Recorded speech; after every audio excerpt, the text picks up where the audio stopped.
Hi friends, welcome to Harish academy. ఈరోజు వార్తలు నిలిచిన జాతీయ, అంతర్జాతీయ, రాష్ట్రీయ అంశాల గురించి, వార్తలు నిలిచిన వ్యక్తులు, అవార్డులు, పుస్తకాలు, మరి క్రీడా సంబంధిత సమాచారం, ఒక్కొక్క అంశాన్ని వివరంగా తెలుసుకుందాం. ఈరోజు మన ఫస్ట్ టాపిక్ వచ్చేసి world environment day. World environment day, ప్రపంచ పర్యావరణ దినోత్సవం. చాలా ఇంపార్టెంట్ డే. సో ప్రతి ఏటా జూన్ 5వ తేదీ యొక్క ప్రత్యేకత ఏంటి? ప్రపంచ పర్యావరణ దినోత్సవం. మనకు జీకే పాయింట్ ఆఫ్ వ్యూలో తేదీలు ప్రాముఖ్యత అనే ఒక అంశం ఉంటుంది. సో చాలా డేట్స్ ఉంటాయి, ఒక్కొక్క తేదీకి ఒక్కొక్క ప్రాముఖ్యత ఉంటుంది. కానీ ఎగ్జామినేషన్ పాయింట్ ఆఫ్ వ్యూలో కొన్ని తేదీలు మాత్రం చాలా ఇంపార్టెన్స్ ఉంటుంది. ఆ తేదీలు ఏంటంటే ఎక్కువగా దేనికి లింక్డ్ అంటే మనకు పర్యావరణానికి సంబంధించి కావచ్చు, హెల్త్ రిలేటెడ్ డేట్స్ కావచ్చు. ఎగ్జాంపుల్ హెల్త్ రిలేటెడ్ డేట్స్ అంటే ఏంటి? ఇటీవల మే 31వ తేదీన మీకు వరల్డ్ నో టొబాకో డే అని చెప్పాను. సో ఇలాంటి డేట్స్ ఏవైతే ఉంటాయో వాటిపైన ప్రత్యేక శ్రద్ధ చూపండి. ఈరోజు పర్యావరణానికి సంబంధించి కదా, సో పర్యావరణ దినోత్సవం. ఏదైనా ఒక తేదీని ప్రత్యేకంగా మనం జరుపుకుంటున్నామంటే ఉద్దేశం ఏంటి? ఆ తేదీ రోజున ప్రపంచవ్యాప్తంగా ప్రత్యేకంగా అవగాహన తీసుకురావడం అన్నట్టు. దేనికి సంబంధించి అవగాహన?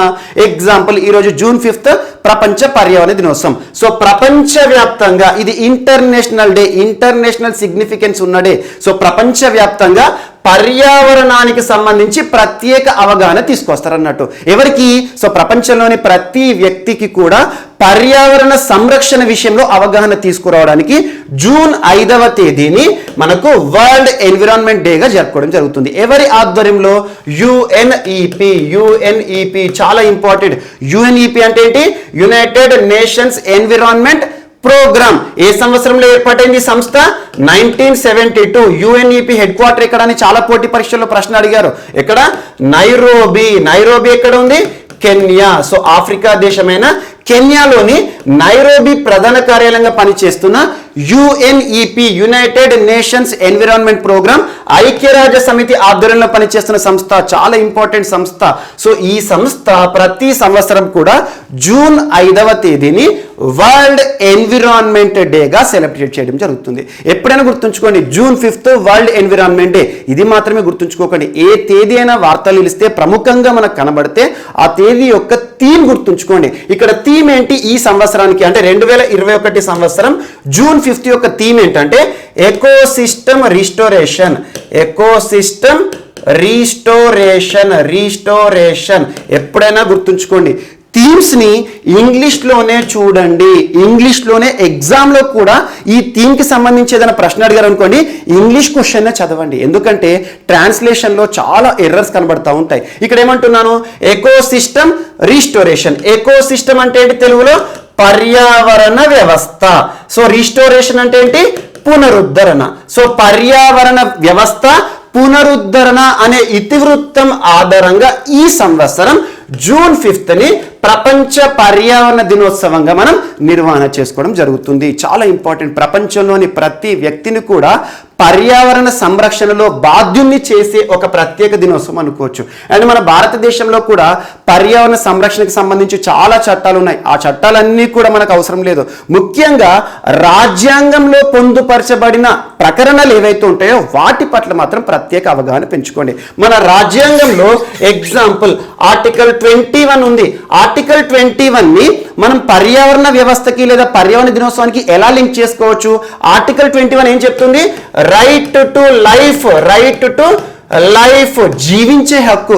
ఒక వ్యక్తి, భారతదేశంలోని పౌరుడు తనకు నచ్చిన జీవితాన్ని గడపవచ్చు. సో ఆ నచ్చిన జీవితాన్ని గడిపే దశలో తనకు ఎలాంటి ఆటంకాలు కూడా కలగకూడదు. సింపుల్ గా చెప్తున్నాను. దీన్ని పర్యావరణ వ్యవస్థకి ఎలా లింక్ చేసుకోవాలి?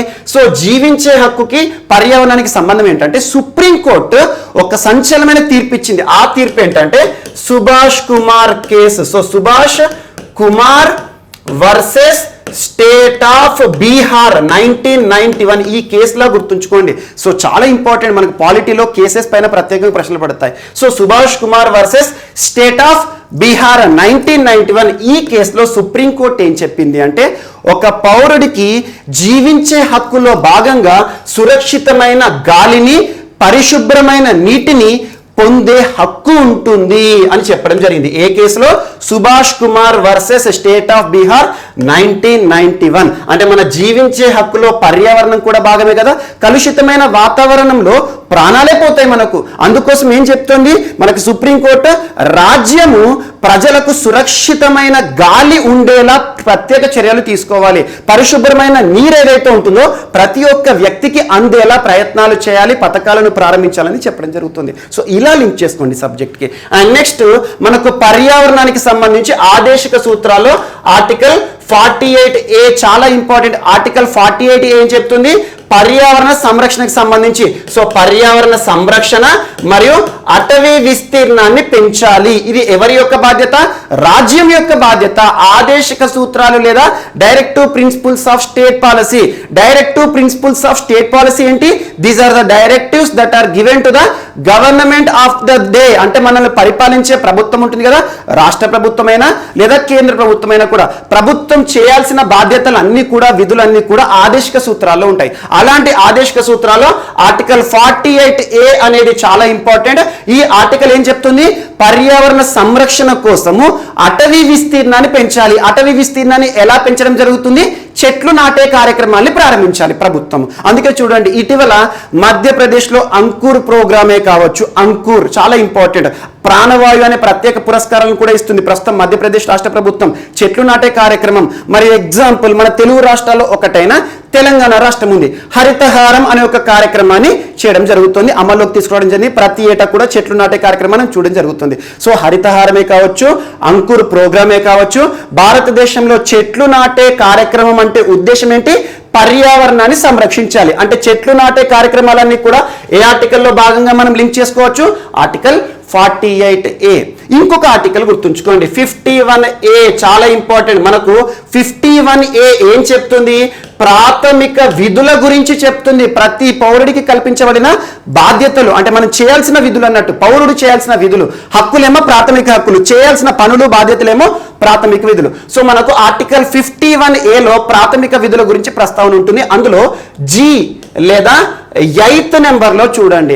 సో పర్యావరణ సంరక్షణకు సంబంధించి సరస్సులు, నదులు ఏవైతే ఉంటాయో వీటన్నిటిని కూడా సంరక్షించాలి. ఎవరు సంరక్షించాలి? మనం సంరక్షించాలి అన్నట్టు. సో ఇలా పర్యావరణ దినోత్సవానికి సంబంధించి అసలు ఏ దినోత్సవం వార్తలు నిలిచినా డిఫరెంట్ సబ్జెక్ట్స్కి లింక్ చేసుకోండి. స్కీమ్సే కావచ్చు, రాజ్యాంగమే కావచ్చు, అండ్ చట్టాలే కావచ్చు. ఇటీవల కాలంలో పర్యావరణానికి సంబంధించి చాలా చట్టాల గురించి మనం ప్రస్తావిస్తున్నాం. అవన్నీ ఒకసారి చూడండి. సో పర్యావరణ దినోత్సవం ఏదైతే ఉంటుందో, ఒక్క పర్యావరణ దినోత్సవం అనే కాదు, ప్రపంచంలో లేదా ఇండియాకి సంబంధించి ఏ ప్రత్యేక దినోత్సవం వార్తలు నిలిచినా దానికి లింక్ చేసుకుంటూ జనరల్ స్టడీస్లోని సబ్జెక్ట్ని మీరు లింక్ చేసుకుంటే అద్భుతమైన ఫలితం అనేది ఉంటుంది. సో ప్రపంచ పర్యావరణ దినోత్సవం. సో ప్రతి ఏటా కూడా ఈ దినోత్సవానికి సంబంధించి ఒక హోస్ట్ నేషన్ అనేది ఉంటుంది. అంటే గ్లోబల్ హోస్ట్, ఆ దేశమే ప్రపంచవ్యాప్తంగా ఈ నిర్వహణకి సంబంధించి బాధ్యతలు చేపడుతుందంట. ఈసారి హోస్ట్ నేషన్ ఎవరంటే పాకిస్తాన్.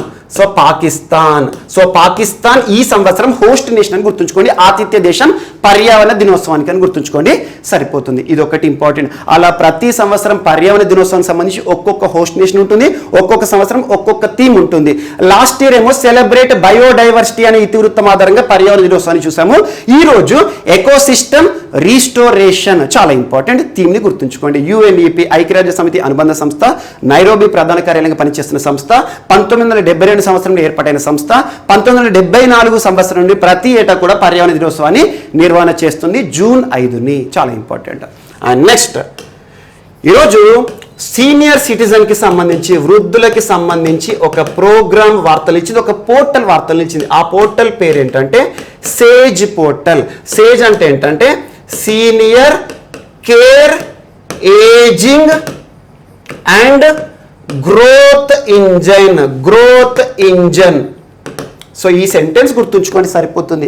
సీనియర్ కేర్ అంటే వృద్ధులకి సంబంధించి వారి కోసం ఉద్దేశించబడిన, వారికి ప్రత్యేకంగా ప్రోత్సాహం కల్పించడానికి ఒక పోర్టల్ని ప్రారంభించింది భారత ప్రభుత్వం. సో సీనియర్ సిటిజన్స్ అనగానే భారత ప్రభుత్వానికి సంబంధించి ఏ మంత్రిత్వ శాఖ మనకు గుర్తుకు రావాలి? Ministry of Social Justice and empowerment.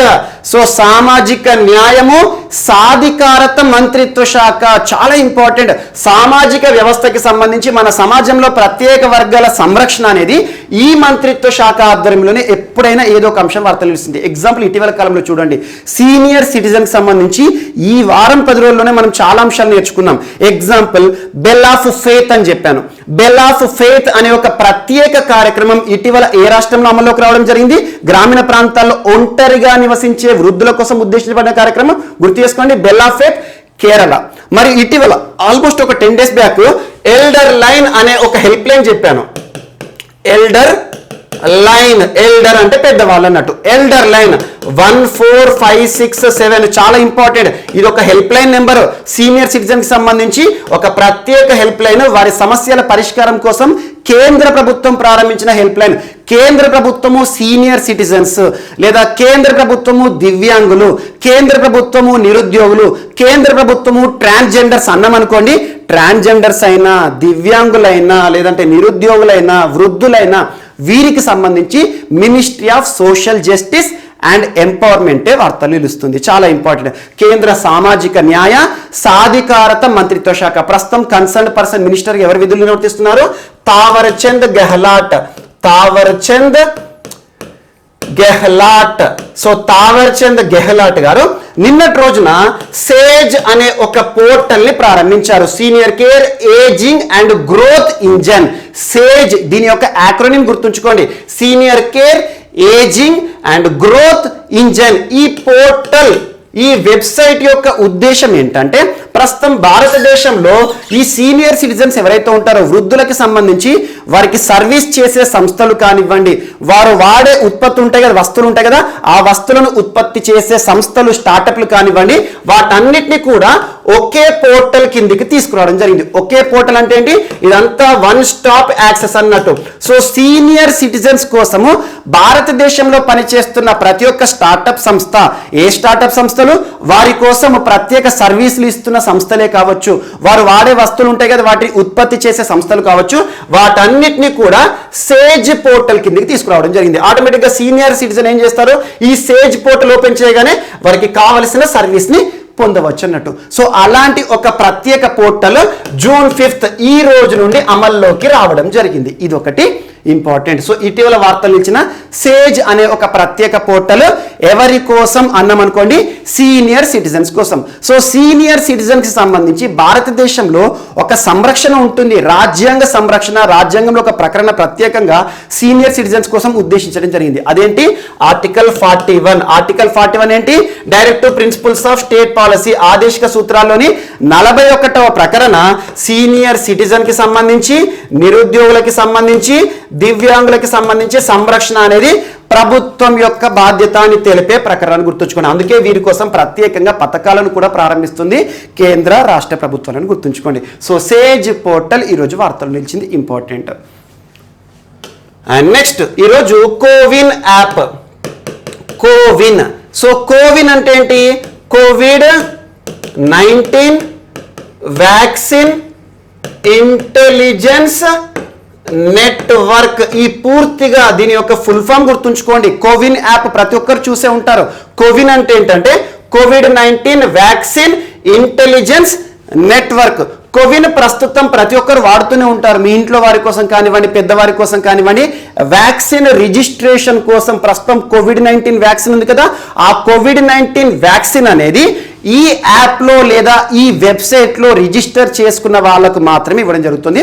ప్రస్తుతం రిజిస్ట్రేషన్ అనేది మ్యాండేటరీగా చేయడం జరిగింది. సో అలా కోవిన్ యాప్ యొక్క ఉద్దేశం ఏంటి? ప్రస్తుతం భారతదేశంలో భారత ప్రభుత్వం ప్రారంభించిన ఈ యాప్ యొక్క ఉద్దేశం ఏంటంటే, ఈ COVID-19 వ్యాక్సిన్ అవసరం ఉన్న వాళ్ళు ఎవరైతే ఉంటారో ఈ వ్యాక్సిన్లో వారు నమోదు కావడం జరుగుతుంది. అందుకే చూడండి, ఎవరైనా డబుల్ డోస్ వేసుకున్న వాళ్ళు ఉంటారు అనుకోండి, సింగిల్ డోస్ వేసుకున్నా కూడా వారు ఇందులో నుండి సర్టిఫికేట్ కూడా డౌన్లోడ్ చేసుకోవచ్చు. సో వ్యాక్సిన్ కోసం ఉద్దేశించబడిన ప్రత్యేకమైన యాప్ వ్యాక్సినేషన్, COVID-19 వ్యాక్సినేషన్ కోసం కోవిన్. సో ఇలాంటి కోవిన్ ఇప్పటివరకు దేశంలో ఇంగ్లీష్ మరియు హిందీ భాషల్లో మాత్రమే అందుబాటులో ఉండడం జరిగింది.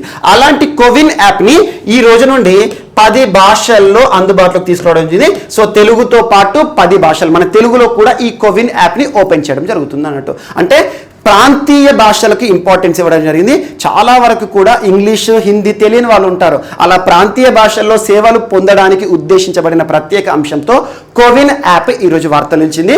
So ministry of health and family welfare Harshvardhan గారు ఈ ప్రకటన చేయడం జరిగింది. సో ఇదంతా కూడా హెల్త్ రిలేటెడ్ ఇష్యూ కదా. సో ఇదంతా గుర్తుంచుకోండి. కోవిన్ అంటే మాత్రం ఫుల్ ఫామ్ గుర్తుంచుకోండి, COVID-19 వ్యాక్సిన్ ఇంటెలిజెన్స్ నెట్వర్క్.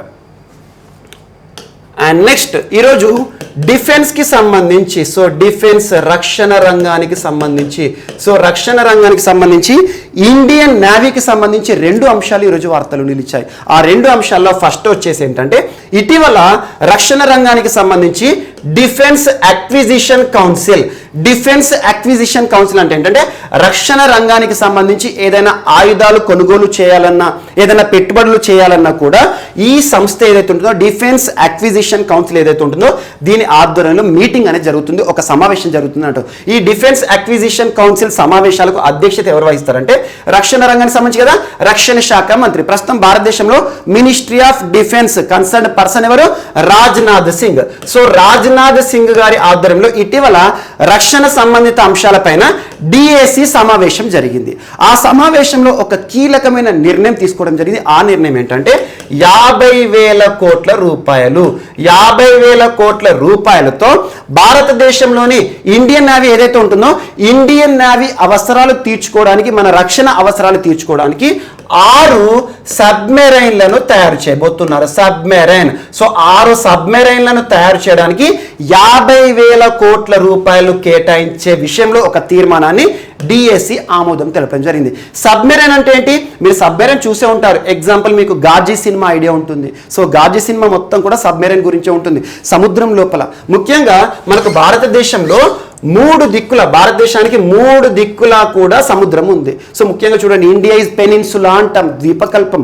అలా 3 దిక్కులా కూడా సముద్ర సరిహద్దు ఉంది. కాబట్టి శత్రు దేశాలు భూ సరిహద్దు గుండా కాకుండా సముద్ర మార్గం గుండా వచ్చేసి మనల్ని అటాక్ చేయొచ్చు.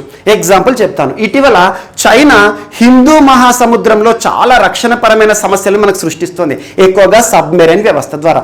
ఇక్కడ వాటర్ ఏదైతే ఉంటుందో వాటర్ పైన తేలియాడేది ఏంటంటే యుద్ధ నౌక, అంటే మనకు పడవల్లాగా పనిచేస్తుంది అన్నట్టు. సబ్మెరైన్ అంటే ఏంటంటే వాటర్ లోపల సముద్ర గర్భంలో జల అంతర్గామి అంటాం. సో జలాంతర్గామి లేదా సబ్మెరైన్ అంటే ఏంటంటే వాటర్ లోపల ప్రయాణిస్తుంది, సముద్ర గర్భం నుండి ప్రయాణిస్తుంది.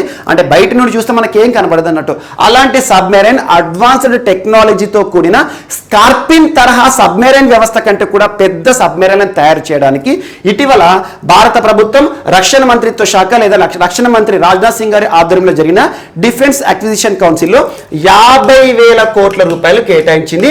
6 సబ్మెరైన్లను, అత్యంత ఆధునిక సబ్మెరైన్లు తయారు చేయాలి మేక్ ఇన్ ఇండియా ప్రోగ్రామ్ లో భాగంగా. సో ఇందుకోసము 2 సంస్థలకు ఈ టెండర్లు కూడా ఇచ్చారు. 2 సంస్థలకు ఈ నిర్వహణ లేదా నిర్మాణ బాధ్యతలను అప్పగించారు. అందులో ఫస్ట్ ఏంటంటే మజగావ్ డాక్యార్డ్ లిమిటెడ్ ఫస్ట్ సంస్థ, మజగావ్ డాక్యార్డ్ లిమిటెడ్. సెకండ్ వచ్చేసి L&T సంస్థ, ప్రైవేట్ సంస్థ, లార్సెన్ అండ్ టార్బో అంటాం. సో L&T మనకు హైదరాబాద్ లో మెట్రో ట్రైన్ కట్టారు కదా వారి అన్నట్టు. సో L&T సంస్థ ప్రముఖ నిర్మాణ సంస్థ. L&T సంస్థకి మరియు మజగావ్ డాక్యార్డ్ లిమిటెడ్ ఈ 2 సంస్థలకి కూడా ఈ నిర్మాణ బాధ్యతలను అప్పజెప్పారు. సో మొట్టమొదటిది దాదాపు రానున్న 8 సంవత్సరాల్లో భారతదేశంలో ఈ సబ్మెరైన్ అనేది చూడబోతున్నాం. ఈ కొత్త అత్యంత ఆధునిక పెద్ద సైజులో ఉండే సబ్మెరైన్ తయారు చేయబోతున్నారు ఈ సంస్థలను గుర్తుంచుకోండి. ఇక్కడ గుర్తుంచుకోవాల్సిన అంశం ఏంటంటే ఇండియన్ నేవీ కోసం ఇటీవల డిఫెన్స్ అక్విజిషన్ కౌన్సిల్లో జరిగిన సమావేశంలో ఎన్ని కోట్లను కొత్త సబ్మెరైన్ల నిర్మాణాని కోసం కేటాయించడం జరిగిందంటే 50,000 కోట్లు. యాక్చువల్గా ఇంత పెద్ద ఎత్తున ఎందుకు శాంక్షన్ చేస్తున్నారంటే మన శత్రు దేశం ఎప్పుడైనా పాకిస్తాన్ కానే కాదు. ఎందుకంటే పాకిస్తాన్తో మనకు సమస్య రాదు. ఒకవేళ సమస్య వస్తే మనకంటే బలమైన దేశం చైనా నుండి వస్తుంది. చైనా ఇటీవల హిందూ మహాసముద్రంలో ఆగమనం చేస్తుంది. ఏం చేస్తుంది అంటే అక్కడ సబ్మెరైన్లను తింపడం కానివ్వండి, యుద్ధ నౌకలు ఏవైతే ఉంటాయో వాటన్నిటిని మోహరించడం కానివ్వండి, ఇలాంటి అంశాలను దృష్టిలో ఉంచుకొని ఎందుకు చైనా చేస్తుంది అంటే చైనా దగ్గర ప్రస్తుతం వారికి ఒక బలం చూడండి, 350 యుద్ధ నౌకలు కలిగిన దేశం చైనా. మన ఇండియాలో 150 ఉన్నాయి. సో చూడండి, సగం కూడా లేవు. అండ్ చైనా దగ్గర సబ్మెరైన్స్ జలాంతర్గాములు ఆల్మోస్ట్ 50 ఉన్నాయి. అందులో ఇంకొక 10 ఎక్స్ట్రా న్యూక్లియర్ సబ్మెరైన్స్ కూడా ఉన్నాయి. మన ఇండియాలో 12 సబ్మెరైన్స్ మాత్రమే ఉన్నాయి. అండ్ 2 న్యూక్లియర్ సబ్మెరైన్స్ అవేంటంటే ఐఎన్ఎస్ అరిహంత్, ఐఎన్ఎస్ చక్ర, ఐఎన్ఎస్ అరిహంత్, ఐఎన్ఎస్ చక్ర. ఈ 2 సబ్మెరైన్లను కూడా, న్యూక్లియర్ సబ్మెరైన్లను కూడా మన భారతదేశము మన నేవీ అవసరాలు తీర్చడానికి ఏ దేశం నుండి అద్దెకు తీసుకోవడం జరిగింది లీజుకు అంటే రష్యా నుండి. సో అలాంటి సబ్మెరైన్ వ్యవస్థ రక్షణ వ్యవస్థలో కీలక పాత్ర పోషిస్తుంది. సబ్మెరైన్లను తయారు చేయడంలో భాగంగా 50,000 కోట్ల రూపాయలను భారత ప్రభుత్వం కేటాయించిందని గుర్తుంచుకోండి, సరిపోతుంది. సో ఇవన్నీ కూడా గుర్తుంచుకోండి. సో చైనా చాలా బలమైన దేశం అంటే ఈ ఒక్కటి మనం కంపారిజన్గా చూడొచ్చు. అండ్ నెక్స్ట్ ఇంకొకటి, ఇండియన్ నేవీకి సంబంధించి ముఖ్యంగా కోస్టల్ ప్రాంతము మరియు నేవీ స్టేషన్స్ ఏవైతే ఉంటాయో అక్కడ ఎయిర్ క్రాఫ్ట్ సర్విలెన్స్ సిస్టమ్ ఏర్పాటు చేయడానికి మినిస్ట్రీ ఆఫ్ డిఫెన్స్ వారు ఈరోజు 323.53 కోట్ల రూపాయలు రిలీజ్ చేశారు. ఎయిర్ క్రాఫ్ట్ సర్విలెన్స్ అంటే ఏంటి? నిఘా అన్నట్టు. సో నిఘా వ్యవస్థను ఏర్పాటు చేయాలి. మనకు ఇండియన్ నేవీలో నిఘా వ్యవస్థను పెంచడానికి ఈ రోజు రక్షణ శాఖ 323 కోట్ల రూపాయలను కేటాయించింది. ఒక సంస్థకు టెండర్ ఇచ్చింది. అవేంటంటే ఈ రాడార్స్ ఏవైతే ఉంటాయో ఆ రాడార్స్ కొనుగోలుకు సంబంధించి ఏ సంస్థ కంటే Mahindra telephonic integrated systems limited, Mahindra సంస్థ అని గుర్తుంచుకోండి. మహీంద్రా టెలిఫోనిక్ ఇంటిగ్రేటెడ్ సిస్టమ్ లిమిటెడ్కి ఈరోజు రక్షణ మంత్రిత్వ శాఖ 323 కోట్ల రూపాయలు కేటాయించింది. ఎందుకోసము?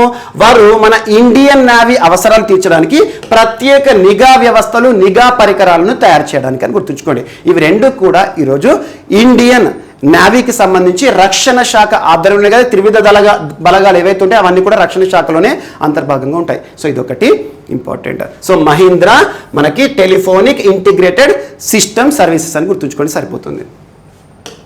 అండ్ నెక్స్ట్ ఈరోజు సో ఇదే ఇంతకుముందు మనకి ఏదైతే ఒప్పందం చర్చించుకోవడం జరిగిందో ఇండియన్ నేవీకి సంబంధించి మరియు మనకి ministry of defence and Mahindra సంస్థ మధ్య కుదిరిన ఒప్పందానికి సంబంధించిన చిత్రం ఇది. అండ్ నెక్స్ట్ నాబార్డ్ ఈరోజు వార్తలు నిలిచింది. నాబార్డ్ అంటే ఏంటి? National Bank for Agriculture and Rural Development. So National Bank for Agriculture and Rural Development, ఈ సెంటెన్స్ అర్థం చేసుకోండి. నేషనల్ బ్యాంక్ అంటున్నాను అంటే జాతీయ బ్యాంక్. ఎందుకోసము నేషనల్ బ్యాంక్ ఫర్? ఎవరి కోసం, ఎందుకోసము? గ్రామీణాభివృద్ధి, రూరల్ డెవలప్మెంట్ అండ్ అగ్రికల్చర్, గ్రామీణ ప్రాంతాలకు సంబంధించి అభివృద్ధి కార్యక్రమాలు, వ్యవసాయాన్ని అభివృద్ధి చేయడానికి ఉద్దేశించబడిన ప్రత్యేక బ్యాంక్ నాబార్డ్. ఏ సంవత్సరంలో వచ్చింది భారతదేశంలో? 1982. ఏ కమిటీ సిఫార్సుల మేరకు? శివరామన్ కమిటీ సిఫార్సుల మేరకు. చాలా ఇంపార్టెంట్. సో ప్రస్తుతం ముంబై హెడ్ క్వార్టర్గా పనిచేస్తుంది. దీనికి హెడ్గా ఎవరున్నారు? నాబార్డ్ చీఫ్ ఎవరున్నారంటే గోవిందరాజులు చింతల. చాలా ఇంపార్టెంట్ నాబార్డ్. అండ్ ఇంకొక పేరు కూడా ఉంటుంది దీనికి. భారతదేశంలో రీఫైనాన్స్ బ్యాంక్ గా పేరొందిన ప్రత్యేక బ్యాంక్ ఏంటి అంటే నాబార్డ్. రీఫైనాన్స్ అంటే ఏంటి? రీఫైనాన్స్ అంటే ఎగ్జాంపుల్, నాబార్డ్ దగ్గర సొంతగా నిధులు ఉండవు. నాబార్డ్ ఏం చేస్తుంది? ఆర్బీఐ దగ్గర డబ్బులు తీసుకుంటుంది. ఆర్బీఐ దగ్గర నుండి డబ్బులు తీసుకొని ఈ తీసుకున్న డబ్బులు ఉంది కదా దీన్ని రీఫైనాన్స్ ఇస్తుంది. ఎవరికి ఇస్తుంది? గ్రామీణ ప్రాంతాల అభివృద్ధి కోసం కానివ్వండి, రైతులకి కావచ్చు. సో ఎవరైతే ఉంటారో వ్యవసాయ రంగం పైన ఆధారపడిన వరకు రుణాలు ఇస్తుంది అన్నట్టు. అందుకే దీన్ని రీఫైనాన్సింగ్ బ్యాంక్ అంటాం. సో ఈ రోజు నాబార్డ్ ఒడిషా రాష్ట్రానికి సంబంధించి వార్తలు నిలిచింది. సో ఒడిషా రాష్ట్రానికి రూరల్ ఇన్ఫ్రాస్ట్రక్చర్ డెవలప్మెంట్ ఫండ్ కింద, రూరల్ ఇన్ఫ్రాస్ట్రక్చర్ డెవలప్మెంట్ ఫండ్, ఈ సెంటెన్స్ అర్థం ఏంటి? రూరల్, గ్రామీణ ప్రాంతాల్లో ఇన్ఫ్రాస్ట్రక్చర్ అంటే మౌలిక సౌకర్యాలను అభివృద్ధి చేయడం కోసం ప్రత్యేక నిధి కింద RIDF అంటాం. So rural infrastructure development fund కింద 254 కోట్ల రూపాయలను ఒడిషా రాష్ట్ర ప్రభుత్వానికి కేటాయించింది నాబార్డ్. ఇటీవల నాబార్డ్ రుణాలు తరచు మనం చూస్తున్నాం. వెస్ట్ బెంగాల్ వార్తలు నిలిచింది, అస్సాం వార్తలు నిలిచింది, ఎక్కువగా తమిళనాడు వార్తలు నిలిచింది. సో ఈ రోజు నాబార్డ్ రుణాలు పొందుతూ ఒడిషా రాష్ట్రం వార్తలు నిలిచింది. అంటే గ్రామీణ ప్రాంతాల్లో అభివృద్ధి కోసం అన్నట్టు. ఎక్కడ అంటే 2 జిల్లాల పేర్లు గుర్తుంచుకోండి. ఒకటి ఒడిషా రాష్ట్రంలోని జైపూర్ జిల్లా, సెకండ్ వచ్చేసి పూరి జిల్లా.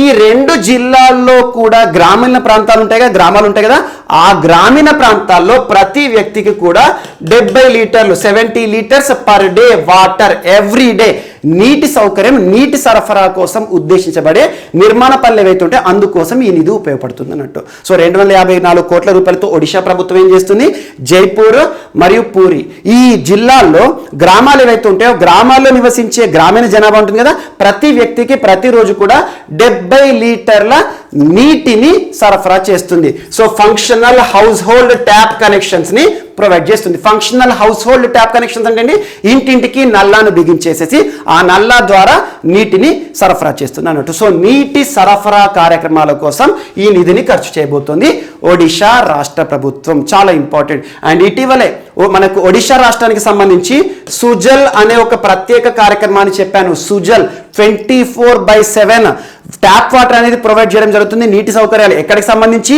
అర్బన్ ప్రాంతాలకి సంబంధించి ఒడిశా రాష్ట్రంలోని పట్టణ ప్రాంతాల్లో 24/7 నీరు ఇవ్వడం జరుగుతుంది. వారికి కావాల్సిన నీరు ఏదైతే ఉందో 24 గంటలు అర్ధరాత్రి కూడా ట్యాప్ వస్తూనే ఉంటుంది అన్నట్టు. సో అలాంటి సౌకర్యాలు సుజల్ అనే ప్రోగ్రాం ద్వారా రాష్ట్ర ప్రభుత్వం కల్పిస్తుంది. అండ్ మన భారత ప్రభుత్వం కూడా National Jal Jeevan Mission NJJM National Jal Jeevan Mission 2018లో ప్రారంభించారు. రానున్న 2024 సంవత్సరం వరకల్లా భారతదేశంలో ప్రతి ఇంటికి కూడా తాగునీటి సౌకర్యము, నీటి సౌకర్యాలను కల నెరవేర్చాలి. ముఖ్యంగా హర్ ఘర్ జల్ అనే నినాదము ప్రతి రాష్ట్రంలో కూడా దక్కాలి అని చెప్పడం జరిగింది. సో అలా ఒక డ్రింక్ వాటర్ ప్రోగ్రాం కోసము ఒక ప్రత్యేకమైన నిధి కింద నాబార్డ్ ఒడిశా రాష్ట్రానికి ఈ నిధులను కేటాయించడం జరుగుతుంది. ఇది ఒకటి ఇంపార్టెంట్. అండ్ ఇటీవల ఒడిశా రాష్ట్రం తరచు వార్తలు నిలుస్తుంది. ఒడిశా రాష్ట్ర ముఖ్యమంత్రి కూడా తరచు వార్తలు నిలుస్తున్నారు. ఇటీవల భారతదేశంలో అతిపెద్ద హాకీ స్టేడియం నిర్మాణం అనేది ఒడిశా రాష్ట్రంలో రూర్కెలాలో నిర్మితం అవుతోంది. మరి భారతదేశంలో ఈ కరోనా విపత్కర పరిస్థితిలో COVID-19 మెమోరియల్ వారియర్స్ ఉంటారు కదా, వారి జ్ఞాపకార్థం ఒక స్మారక నిర్మాణం కూడా దేశంలో మొట్టమొదటిసారి భువనేశ్వర్లో నిర్మిస్తోంది ఆ రాష్ట్ర ప్రభుత్వం. And Sujal drink for track water mission కానివ్వండి, గురుప్రియ సేతు అనే ఒక వంతెన, స్వాభిమాన్ ఆంచల్ అనే ఒక ప్రత్యేక ప్రాంతమే కావచ్చు. మరి ఇటీవల ప్రజా అనే సంస్థ చేసిన ఒక సర్వేలో అద్భుతమైన సీఎం, అత్యుత్తమ సీఎంగా వార్తలు ఇచ్చారు. బెస్ట్ సీఎం ఇన్ ఇండియా అని చెప్పేసి. అండ్ ఇటీవల ఒడిశా రాష్ట్రానికి సంబంధించి ఆకాంక్ష ప్రోగ్రామ్ మీకు చెప్పాను. SC STలు ఎవరైతే ఉంటారో వారి కోసం ప్రత్యేక హాస్టల్ వసతితో కూడిన విద్యను అందించడం. అండ్ ట్రైబల్ వెల్ఫేర్ కాంప్లెక్సెస్ కానివ్వండి. ఒడిశా అంటేనే ఎక్కువగా తెగలకి సంబంధించిన రాష్ట్రం. దాదాపు 13 పర్టికులర్లీ వల్నరబుల్ ట్రైబల్ గ్రూప్స్ ఉంటూ ఒడిశా రాష్ట్రంలో. అలా తెగలకి సంబంధించి ఒడిశాలో ట్రైబల్ పాపులేషన్ ఎక్కువ అని గుర్తుంచుకోండి. అలాంటి ఒడిశా రాష్ట్రం ఈ రోజు మరొకసారి వార్తలు ఇచ్చింది నాబార్డు రుణాలు పొందుతూ. And next ADB Asian development bank, Asia అభివృద్ధి బ్యాంక్ 1966 సంవత్సరంలో ఏర్పడింది. డిసెంబర్ 19 ఎక్కడ మాండలియాంగ్ ప్రధాన కార్యాలయంగా పనిచేస్తుంది, లేదా మనం ఫిలిప్పీన్స్ మనీలాను గుర్తుంచుకోండి. సో ఆసియా దేశాల కోసం అభివృద్ధి కోసం ఉద్దేశించబడిన బ్యాంక్ ADB బ్యాంక్.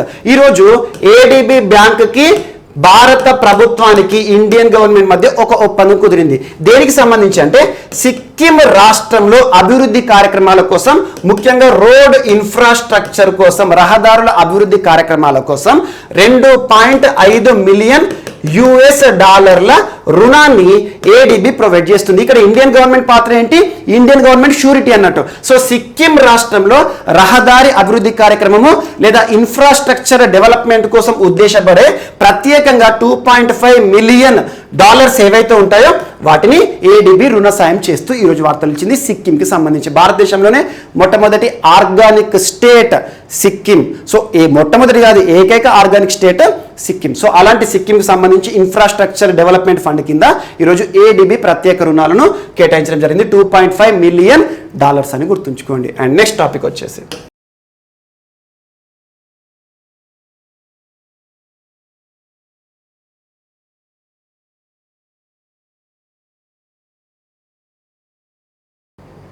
సో ఈరోజు మన నెక్స్ట్ టాపిక్ వచ్చేసి తమిళనాడు రాష్ట్రానికి సంబంధించిన అంశం. తమిళనాడు రాష్ట్రంలోని ఒక జూ పార్క్, జంతు ప్రదర్శనశాల ఈరోజు వార్త నిలిచింది.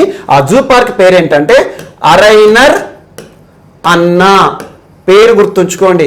ఇటీవల వార్తలు నిలిచిన అరైనర్ అన్నా జూ పార్క్ లేదా జంతు ప్రదర్శనశాల ఏ రాష్ట్రంలో ఉంది అంటారు. ఇంపార్టెంట్ పాయింట్ ఇది, జీకే పాయింట్ ఆఫ్ వ్యూ అడగవచ్చు. సో అరైనర్ అన్నా జూ పార్క్ అనగానే తమిళనాడు రాష్ట్రం గుర్తుకు రావాలి. తమిళనాడు రాష్ట్రంలోని వండలూరు సో వండలూరు అనే ఒక ప్రాంతంలో ఉన్న అరైనర్ అన్న జూ పార్క్ ఈరోజు ఎందుకు వార్తలు ఇచ్చింది అంటే ఈ జూ పార్క్ ఎక్కువగా సింహాలకు ప్రత్యేకం. సో సింహాలు దాదాపు ఈ జూ పార్క్ లో 11 సింహాలు ఉన్నాయి ప్రస్తుతం. సో 11 సింహాలు ఏవైతే ఉంటాయో అందులో 9 సింహాల పైన కరోనా ప్రభావాన్ని చూపించింది.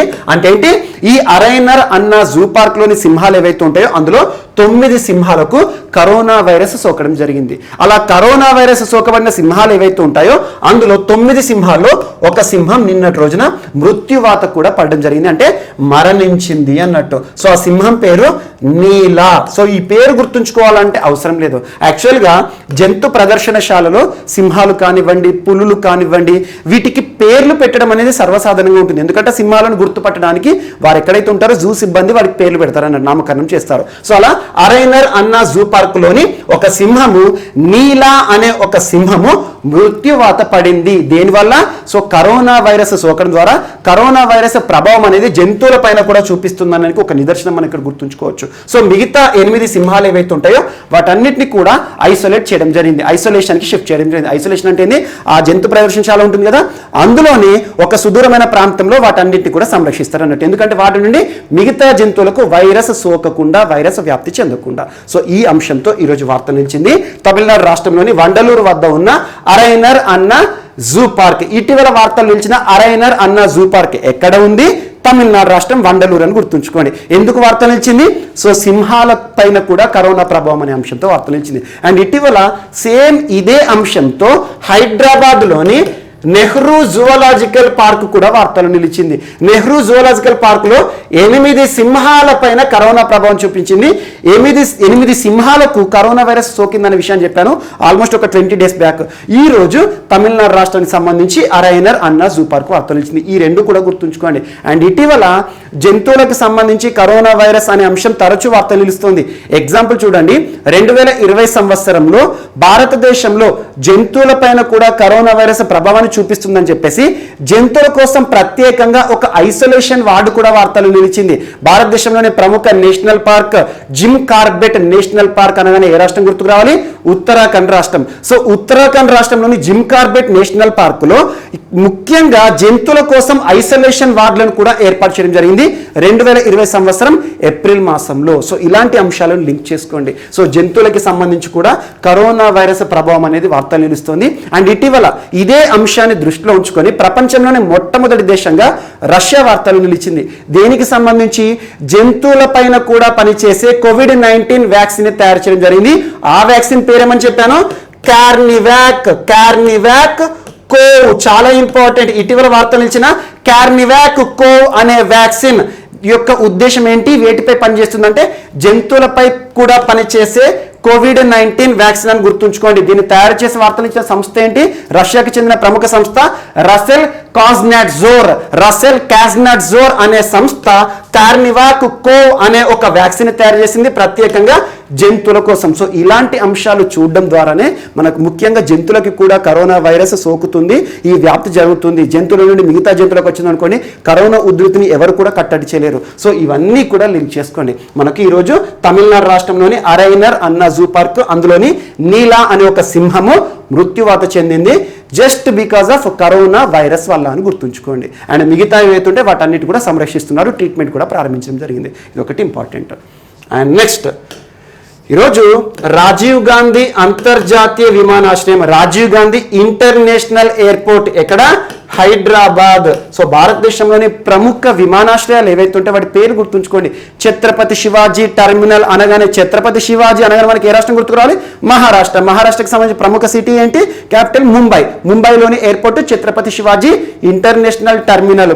అండ్ కెంపేగౌడ ఇంటర్నేషనల్ ఎయిర్పోర్ట్ అనగానే కర్ణాటక రాష్ట్రం గుర్తుకు రావాలి. కర్ణాటక రాష్ట్రంలో ప్రముఖ సిటీ ఏంటి? బెంగళూరులో ఉంది అన్నట్టు. మరియు ఇందిరాగాంధీ ఇంటర్నేషనల్ ఎయిర్పోర్ట్ అనగానే మనకి ఏం గుర్తుకు రావాలి?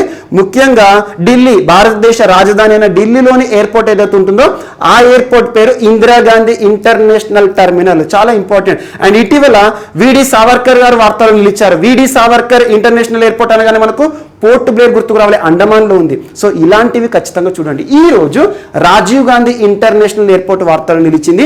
దేనికి సంబంధించి అంటే గ్రీన్ రికగ్నిషన్ పొందడం ద్వారా, గ్రీన్ రికగ్నిషన్. గ్రీన్ రికగ్నిషన్ అంటే ఏంటి? గ్రీన్ గుర్తింపు. సో ఏ సంస్థ ఇవ్వడం జరిగింది ఈ గ్రీన్ రికగ్నిషన్ అంటే airports international council. Airports international council అంటే ఏంటి? అంతర్జాతీయ విమానాశ్రయాల మండలి. ఎయిర్పోర్ట్స్ ఇంటర్నేషనల్ కౌన్సిల్ అంతర్జాతీయ విమానాశ్రయాల మండలి అంటే అంతర్జాతీయ విమానాశ్రయాలు ఏవైతే ఉంటాయో వాటన్నిటిని కూడా నిర్వహణ చేసే సంస్థ అనుకోవచ్చు. దీని యొక్క ప్రధాన కార్యాలయం ఎక్కడ? జెనీవా, స్విట్జర్లాండ్ లో ఉంది. చాలా ఇంపార్టెంట్.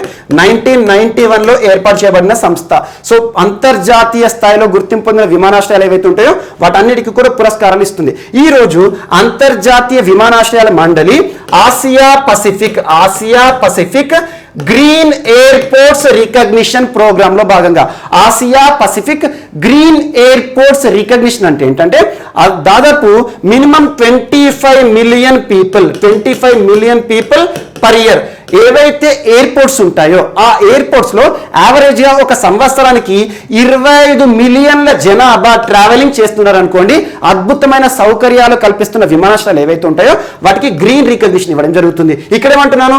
ఆసియా పసిఫిక్ విమానాశ్రయాల కేటగిరీ ఏదైతే ఉంటుందో అందులో 25 మిలియన్ ట్రావెలర్స్ ఎవరైతే ఉంటారో ఆ కేటగిరీలో Rajiv Gandhi international airport green recognition పొంది ఈ రోజు వార్త నిలిచింది ఎయిర్పోర్ట్స్ ఇంటర్నేషనల్ కౌన్సిల్ నుండి అని గుర్తుంచుకోండి. ఇటీవల రాజీవ్ గాంధీ అంతర్జాతీయ విమానాశ్రయం తరచూ వార్తలు నిలుస్తోంది. దేనికి సంబంధించి? దేశంలోనే మొట్టమొదటిసారి కాంటాక్ట్లెస్ కార్ పార్కింగ్ అనే అంశాన్ని చెప్పాను. కాంటాక్ట్లెస్ కార్ పార్కింగ్ అంటే ఏంటి? సో అక్కడ ఏంటంటే ముఖ్యంగా నగదు ద్వారా మనం ఏదైతే డబ్బులు చెల్లించి కార్ పార్కింగ్ టికెట్ తీసుకోవాల్సిన అవసరం లేదు. ఆటోమేటిక్ గా మనకి ఏదైతే ఉంటుందో స్కానింగ్ ఆధారంగా మన వెహికల్ లోపలికి ఎంటర్ అవగానే మన వెహికల్ స్కాన్ అవుతుంది అన్నట్టు. సో కాంటాక్ట్లెస్ కార్ పార్కింగ్ అనే అంశాన్ని ఆల్మోస్ట్ 8 months బ్యాక్ మనం చూడడం జరిగింది. అండ్ ఇటీవల భారతదేశంలోనే అతిపెద్ద థర్మల్ స్క్రీనింగ్ ఏర్పాటైన విమానాశ్రయం కూడా ఇది. థర్మల్ స్క్రీనింగ్ అంటే ఏంటి? ఈ COVID-19 విపత్కర పరిస్థితుల్లో ముఖ్యంగా మనకు థర్మల్ స్క్రీనింగ్ చేస్తారు ఏదైనా సంస్థలకు ఎంటర్ అయినా పెద్ద పెద్ద షాపింగ్ మాల్కి ఎంటర్ అయినా కూడా. అలా మాస్ థర్మల్ స్క్రీనింగ్ అంటే ఏంటంటే ఒకేసారి ఒక 100 నుండి 1000 మంది వరకు కూడా స్కానింగ్ చేయడం జరుగుతుంది అన్నట్టు. అదొక పెద్ద ఎక్విప్మెంట్ బిగించడం ద్వారా వార్తలు నిలిచింది. సో అలాంటి రాజీవ్ గాంధీ ఇంటర్నేషనల్ ఎయిర్పోర్టే కాదు, ఇటీవల ఇందిరాగాంధీ ఇంటర్నేషనల్ ఎయిర్పోర్ట్ కూడా వార్తలు నిలిచింది. మొట్టమొదటి కార్గో టెర్మినల్ ఏర్పాటయ్యే ఒక అంశాన్ని చెప్పాను మీకు. ఇవన్నీ కూడా చూడండి. సో ఎయిర్పోర్ట్ ఈరోజు రాజీవ్ గాంధీ అంతర్జాతీయ విమానాశ్రయం గ్రీన్ రికగ్నిషన్ సంబంధిత అంశంతో వార్త నిలిచింది ఎయిర్పోర్ట్స్ ఇంటర్నేషనల్ కౌన్సిల్ నుండి. అండ్ నెక్స్ట్ ఈరోజు యాంఫోటెరిసిన్ బి టాబ్లెట్స్ వార్తలు నిలిచాయి. నానో ఫైబర్ బేస్డ్ టాబ్లెట్స్ అని గుర్తుంచుకోండి, లేదా టాబ్లెట్స్ అని గుర్తుంచుకుంటే చాలు. సో దీనికి సంబంధించి ఈరోజు ఏ ప్రాంతం వార్తలు నిలిచింది అంటే ఐఐటి హైదరాబాద్. చాలా ఇంపార్టెంట్. ఇటీవల ఐఐటీలు తరచూ వార్తలు నిలుస్తున్న ఇండియన్ ఇన్స్టిట్యూట్ ఆఫ్ టెక్నాలజీ, భారతదేశంలో అత్యున్నత ప్రమాణాలతో కూడిన సాంకేతిక విద్యను అందించే ఐఐటీలు ఏవైతే ఉంటాయో డిఫరెంట్ ఐఐటీస్. ఇటీవల ఐఐటి గౌహతి, ఐఐటి కాన్పూర్ కావచ్చు, IIT Kharagpur, IIT Bombay, IIT Madras, ఇటీవల తరచూ ఏదో ఒక ఐఐటి ఇన్నోవేషన్తో వార్తలు నిలుస్తున్నాయి. ఏదో ఒక ఇన్నోవేషన్ ఏదో ఒకటి కనిపెడుతున్నారు. సో ఈరోజు ఐఐటి హైదరాబాద్ ఏం కనిపెట్టారంటే యాంఫోటెరిసిన్ బి అనగానే మీకు గుర్తుకు రావాలి. ఆల్రెడీ మీకు లాస్ట్ 1 month నుండి యాంఫోటెరిసిన్ బి గురించి చెప్తున్నాను. ఎందుకు చెప్తున్నాను? ముఖ్యంగా బ్లాక్ ఫంగస్ డిసీజే కావచ్చు, వైట్ ఫంగల్ డిసీజే కావచ్చు, ఫంగల్ డిసీజెస్ ఏవైతే ఉంటాయో, ఫంగల్ అంటే శిలీంధ్రాల ద్వారా వ్యాప్తి చెందే వ్యాధులు ఏవైతే ఉంటాయో ఆ వ్యాధుల పైన పనిచేసేది ముఖ్యంగా anti fungal medicine amphotericin B అని ఆల్మోస్ట్ ఒక 4-5 times చెప్పాను. సో ఈ యాంఫోటెరిసిన్ ఏదైతే ఉంటుందో ఈ మెడిసిన్ ఇప్పటి వరకు ఇంజెక్టబుల్ ఫామ్ లో మాత్రమే అవైలబుల్ ఉండేది. ఇంజెక్టబుల్ అంటే ఏంటి? ఇంజెక్షన్ ద్వారా మనకు సూది ఉంటుంది కదా, సూది ద్వారా ఇస్తారన్నట్టు. అలాంటి యాంఫోటెరిసిన్ బి ఏదైతే ఉంటుందో ఆ మెడిసిన్ ని టాబ్లెట్ రూపంలోకి మార్చి ఒక టెక్నాలజీని సృష్టించారు. సో యాంఫోటెరిసిన్ బి టాబ్లెట్స్ లేదా నానో ఫైబర్ టాబ్లెట్స్ ని క్రియేట్ చేసి ఒక టెక్నాలజీని ఈరోజు సృష్టించి వార్తలు ఇచ్చిన వారు ఐఐటి హైదరాబాద్ గుర్తుంచుకోండి. సో దేశంలో ఇప్పటి వరకు యాంఫోటెరిసిన్ అనేది ఇంజెక్షన్ ఫామ్ లో మాత్రమే కనబడుతుంది. అలాంటి యాంఫోటెరిసిన్ ని ఈరోజు టాబ్లెట్ ఫామ్ లోకి మార్చే ఒక టెక్నాలజీని కనుగొని వార్తలు ఇచ్చిన శాస్త్రవేత్తలు ఎవరంటే ఐఐటి హైదరాబాద్. చాలా ఇంపార్టెంట్. యాక్చువల్లీ ఇది యాంటీ ఫంగల్. యాంఫోటెరిసిన్ అనేది యాంటీ ఫంగల్, ముఖ్యంగా శిలీంధ్రాల ద్వారా వ్యాధి వ్యాప్తి చెందడం ఏదైతే ఉంటుందో ఆ వ్యాధుల పైన అద్భుతంగా పనిచేస్తుంది అంటూ. బ్లాక్, బ్లూ, ఎల్లో ఏమైనా ఏ ఫంగల్స్ అయినా సరే. ఇటీవల కాలంలో రంగురంగుల శిలీంధ్రాలు వస్తున్నాయి కదా, అన్ని శిలీంధ్రాలు కండరాల వ్యాధులపైన ఇది పనిచేస్తుందంట. అండ్ మనకు కాలా అజార్ అంటాం కదా, సో కాలా అజార్ డిసీజ్ ఏదైతే ఉంటుందో దానిపైన కూడా అద్భుతంగా పనిచేసే మందు అని చెప్పేసి ఐఐటి హైదరాబాద్ శాస్త్రవేత్తలు చెప్పారు. కాలా అజార్ అన్న డమ్ ఫీవర్ అన్న ఒకటే, మనకు ఎక్కువగా వెస్ట్ బెంగాల్ ప్రాంతంలో పిలుస్తాం డమ్ ఫీవర్ అనేది. సో ఆ వ్యాధులపైన పనిచేసే మెడిసిన్ అని చెప్పడం జరిగింది. అండ్ నెక్స్ట్ ఈరోజు ఒక ఒప్పందం వార్తలు నిలిచింది. Microsoft and CBSE central board for secondary education. ఇటీవల సిబిఎస్ఈ కూడా తరచూ వార్తలు నిలుస్తుంది. ఏ అంశం గురించి చర్చించుకున్నాం? సో ప్రస్తుతం చిన్నారులు ఎవరైతే ఉంటారో, స్టూడెంట్స్ ఎవరైతే ఉంటారో, విద్యార్థులు ఎవరైతే ఉంటారో వారికి సైకో వెల్ బీయింగ్ కోసం ఒక ప్రత్యేక యాప్ని రూపకల్పన చేసిందని చెప్పాను, దోస్త్ ఫర్ లైఫ్. సో దోస్త్ ఫర్ లైఫ్ అనేది చిన్నారులు ఎవరైతే ఉంటారో, స్టూడెంట్స్ ఎవరైతే ఉంటారో, almost 8th to 12th standard అభ్యసించే వారు ఎవరైతే ఉంటారో వారి కోసం సిబిఎస్ఈ క్రియేట్ చేసిన సైకో వెల్ బీయింగ్ యాప్ అంటున్నాను. సైకో వెల్ బీయింగ్ అంటే ఏంటి? ప్రస్తుతం కరోనా విపత్కర పరిస్థితుల్లో భయాందోళనకు గురవుతున్నారు. అలాంటి భయాందోళనకు గురవుతున్న చిన్నారులు ఎవరైతే ఉంటారో వారికి మనోస్థైర్యాన్ని, ఆత్మస్థైర్యాన్ని కల్పించే ఒక ప్రత్యేకమైన యాప్గా పేరొందింది దోస్త్ ఫర్ లైఫ్. ఎవరు? సిబిఎస్ఈ. మరి ఇటీవల చూసాం CBSE exams, 12th standard exams అన్నింటినీ కూడా రద్దు చేశారు ప్రభుత్వం. ఇటీవల మనం చూసాం నరేంద్ర మోదీ గారు సిబిఎస్ఈ స్టూడెంట్స్తో జరిగిన ఇంటరాక్షన్లో కూడా పార్టిసిపేట్ చేయడం జరిగింది. పిల్లలందరూ ఎగ్జైట్ అయిపోయారు. సో అలాంటి సిబిఎస్ఈ సంస్థతో ఈరోజు మైక్రోసాఫ్ట్ సంస్థ, దిగ్గజ టెక్ సంస్థ, సో టెక్నాలజీ సంస్థ ఒక ఒప్పందం కుదుర్చుకుని వార్త నిలిచింది. సిబిఎస్ఈకి సంబంధించి 8th to 12th standard students ఎవరైతే ఉంటారో, హై స్కూల్ అని గుర్తుంచుకోండి. So 8th to 12th standard అంటే ఇంటర్మీడియట్ +2 వరకు కూడా వాళ్ళందరికీ కూడా టెక్నాలజీ సంబంధిత అంశాలపై శిక్షణ ఇస్తారన్నట్టు. టెక్నాలజీ అంటే ఏంటి?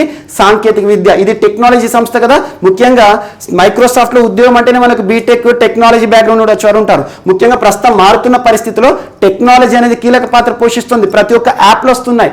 అందుకోసము డేటా సైన్స్ పైన కానివ్వండి, కంప్యూటర్ సైన్స్ పైన కానివ్వండి, కంప్యూటర్ లాంగ్వేజెస్ పైన కానివ్వండి, ఆర్టిఫిషియల్ ఇంటెలిజెన్స్ కృత్రిమ మీద పైన కానివ్వండి, సో సిబిఎస్ఈ చిన్నారులకు ప్రత్యేక శిక్షణను ఇస్తుంది మైక్రోసాఫ్ట్ సంస్థ అని గుర్తుంచుకోండి. ఈరోజు మైక్రోసాఫ్ట్ సిబిఎస్ఈ ఒప్పందం వార్తలు నిలిచింది. సో ముఖ్యంగా టెక్నాలజీ సంబంధిత అంశాలపై చిన్నారులకు శిక్షణనిచ్చే కార్యక్రమాలను ప్రవేశపెడుతున్నారు అన్నట్టు. ఇది ఒకటి. అండ్ ఇటీవల మైక్రోసాఫ్ట్కి ఆంధ్రప్రదేశ్ ప్రభుత్వానికి మధ్య కుదిరిన ఒప్పందాన్ని కూడా మనం చూసాం. చాలాసార్లు మైక్రోసాఫ్ట్ సంస్థ వార్తలు నిలుస్తుంది.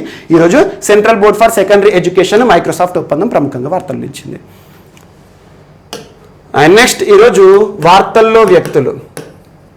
ఈరోజు వార్తలు నిలిచిన ఫస్ట్ పర్సన్ అజిత్ మిశ్రా గారు. అజిత్ మిశ్రా గారు ఎవరంటే దాదాపు ప్రస్తుతం డైరెక్టర్గా పనిచేస్తున్నారు. Director of institute of economic growth. Institute of economic growth అనే సంస్థ పేరు గుర్తుంచుకోండి. డైరెక్టర్గా పనిచేస్తున్నారు. ఇన్స్టిట్యూట్ ఫర్ ఎకనామిక్ గ్రోత్ అంటే ఏంటి? భారతదేశంలో ఆర్థిక రంగానికి సంబంధించిన ఒక ప్రముఖ సంస్థ. సో అలాంటి సంస్థకి డైరెక్టర్గా విధులు నిర్వర్తిస్తున్న అజిత్ మిశ్రా గారి ఆధ్వర్యంలో ఒక కమిటీని నియమించింది కేంద్ర ప్రభుత్వం. సో కేంద్ర ప్రభుత్వానికి సంబంధించి ఏ మంత్రిత్వ శాఖ అంటే మినిస్ట్రీ ఆఫ్ లేబర్. సో కార్మిక మంత్రిత్వ శాఖ ఉంటుంది కదా. సో మినిస్ట్రీ ఆఫ్ లేబర్ ఏదైతే ఉంటుందో, ముఖ్యంగా ప్రస్తుతం ఇప్పుడు సంతోష్ గ్యాంగ్వార్ గారు కన్సర్న్ మినిస్టర్ గారు నిర్వర్తిస్తున్నారు. సహాయ మంత్రిత్వ హోదాలో ఉంటుంది. భారతదేశంలో కార్మిక రంగానికి సంబంధించి, ఎంప్లాయ్మెంట్కి సంబంధించి, ఉపాధి రంగానికి సంబంధించి మంత్రిత్వ శాఖ అన్నట్టు. ఈ సంస్థ ఏదైతే ఉంటుందో, ఈ మంత్రిత్వ శాఖ ఏదైతే ఉంటుందో అజిత్ మిశ్రా గారి ఆధ్వర్యంలో ఒక కమిటీని వేసింది. దేనిపైన అధ్యయనం చేయడానికి? So to review minimum wages. So minimum wages అంటే ఏంటి? కనీస వేతనాలు. భారతదేశంలో ప్రతి వ్యక్తికి కూడా, అంటే పనిచేసే వ్యక్తికి, ప్రతి వ్యక్తికి కూడా కనీస వేతనాలు కల్పించాలని చెప్పేసి ఒక చట్టం ఉంటుంది. అదేంటి? 1948. సో ఇలాంటి చట్టాలను గుర్తుంచుకోండి. మినిమం వేజెస్ యాక్ట్ అంటే కనీస వేతనాల చట్టం అంటాం. సో ప్రస్తుతం భారతదేశంలో ఎంప్లాయ్మెంట్ ప్రోగ్రామ్స్ ఏవైతే ఉంటాయో అందులో మినిమం వేజెస్ ఏ రకంగా ఉండాలి, ప్రస్తుతం మినిమం వేజెస్ కోడ్స్ ఏవైతే ఉన్నాయో ఏ రకమైన పనితీరును ప్రదర్శిస్తున్నాయో అధ్యయనం చేయండి అని చెప్పేసి అజిత్ మిశ్రా గారి ఆధ్వర్యంలో కేంద్ర ప్రభుత్వం ఒక కమిటీని వేసి ఈరోజు వార్తలు ఇచ్చింది. ఆ కమిటీకి హెడ్ ఎవరు? అజిత్ మిశ్రా. ఎవరైతే ప్రస్తుతం director of institute of economic growth అనే సంస్థకి డైరెక్టర్గా విధులు నిర్వర్తిస్తున్నారని గుర్తుంచుకోండి. నెక్స్ట్ ఈరోజు కారా గారు మరణిస్తూ వార్తలు నిలిచారు. ప్రముఖ వ్యక్తి. ఆంధ్రప్రదేశ్కి సంబంధించి రానున్న పోటీ పరీక్షలో తనకి సంబంధించి ఖచ్చితంగా ఏదో ఒక ప్రశ్న అడుగుతారు. కారా మాస్టర్ అంటారు. శ్రీకాకుళానికి సంబంధించిన వ్యక్తి. శ్రీకాకుళం. సో శ్రీకాకుళం జిల్లాలో 1924లో జన్మించారు. తన పూర్తి పేరు ఏంటంటే కాశీపట్నం వెంకటరామ సుబ్రహ్మణ్యేశ్వరరావు. కాశీపట్నం వెంకటరామ సుబ్రహ్మణ్యేశ్వరరావు, షార్ట్ ఫామ్లో కారాగా సుప్రసిద్ధులు అని గుర్తుంచుకోండి. సో కారా ఇటీవల ప్రముఖంగా గుర్తింపు పొందిన వ్యక్తి కారా గారు. ఏ రంగంలో గుర్తింపు పొందిన వ్యక్తి అంటారు పోటీ పరీక్షలో? సో సాహిత్య రంగానికి సంబంధించిన వ్యక్తి, చాలా రచనలు చేశారు. సో రచనల విషయానికి వస్తే తను తక్కువ పుస్తకాలను రాశారు కానీ విపరీతమైన గుర్తింపు పొందారు. కేంద్ర సాహిత్య అకాడమీ పురస్కార గ్రహీత, 1995 సంవత్సరం కేంద్ర సాహిత్య అకాడమీ పురస్కార గ్రహీత. ఏ నవలకు గాను, ఏ రచనకు గాను అంటే తను యజ్ఞం అనే పేరుతో 1966 నుండి కథలు రాస్తున్నారు. యజ్ఞం. సో ఆ నవలలు ఏవైతే ఉంటాయో వాటికి కేంద్ర ప్రభుత్వం గుర్తించి కేంద్ర సాహిత్య అకాడమీ పురస్కారాలు ఇచ్చి కూడా సత్కరించడం జరిగింది. కారా అనే వ్యక్తి గుర్తుంచుకోండి. శ్రీకాకుళంకి సంబంధించి వృద్ధాప్య సమస్యలతో ఇబ్బంది పడుతూ ఈరోజు అనారోగ్య సమస్యలతో తుది శ్వాస విడుస్తూ వార్తలు నిన్న మరణించారు శ్రీకాకుళంలోనే. సో తనకి సంబంధించి పూర్తి పేరు గుర్తుంచుకోండి, కాశీపట్నం వెంకటరామ సుబ్రహ్మణ్యేశ్వరరావు. సో ఆ పేరు ఎట్లాగో మనం ప్రొనౌన్సియేషన్ ఈజీగా అర్థమవుతుంది కాబట్టి రఫ్గా రాశాను, ఒకసారి అడ్జస్ట్ అవ్వండి. అండ్ నెక్స్ట్ ఈరోజు అనిరుద్ జుగ్నౌత్ వార్తలు నిలిచారు. అనిరుద్ జుగ్నౌత్ ఈరోజు మరణిస్తూ వార్తలు ఇచ్చారు. ఒక దేశానికి మాజీ ప్రధాని. సో ఒక దేశానికి ప్రధానిగా విధులు నిర్వర్తించి ప్రపంచవ్యాప్తంగా గుర్తింపు పొందిన వ్యక్తి అనిరుద్ జుగ్నౌత్. ఏ దేశానికి? మారిషస్. సో ఇది ఐలాండ్ నేషన్ అన్నట్టు మారిషస్. మనం ఇటీవల కాలంలో మారిషస్ గురించి కూడా చూసాం. మిషన్ సాగర్ ప్రోగ్రామ్ లో భాగంగా security and growth for all in the reason అని చెప్పేసి మాల్దీవ్స్, మారిషస్, సీషెల్స్ ఇవన్నీ కవర్ చేశాము. సో మారిషస్ దేశానికి 1980s నుండి 1990s మధ్యలో ప్రధానమంత్రిగా, ప్రైమ్ మినిస్టర్గా విధులు నిర్వర్తించిన వ్యక్తి అనిరుద్ జుగ్నౌత్. అనారోగ్య సమస్యల బారిన పడి తుదిశ్వాస విడుస్తూ వార్తలు నిలిచారు. సో అనిరుద్ జుగ్నౌత్ ఇటీవల మరణించారు. ఏ దేశానికి సంబంధించి అంటే మారిషస్. సో ఏ రంగానికి సంబంధించి అంటే రాజకీయ నాయకుడు. సో మాజీ ప్రధాని మారిషస్ దేశానికి అని గుర్తుంచుకోండి, సరిపోతుంది. సో ఇవి ఈరోజు వార్తలు నిలిచిన అంశాలు. మిస్లేనియస్ అంశాలు మనం మిగిలిపోతే మాత్రం మనం రేపటి క్లాస్లో యాడ్ చేసుకుని నేర్చుకుందాం. రేపు కలుద్దాం. Thank you.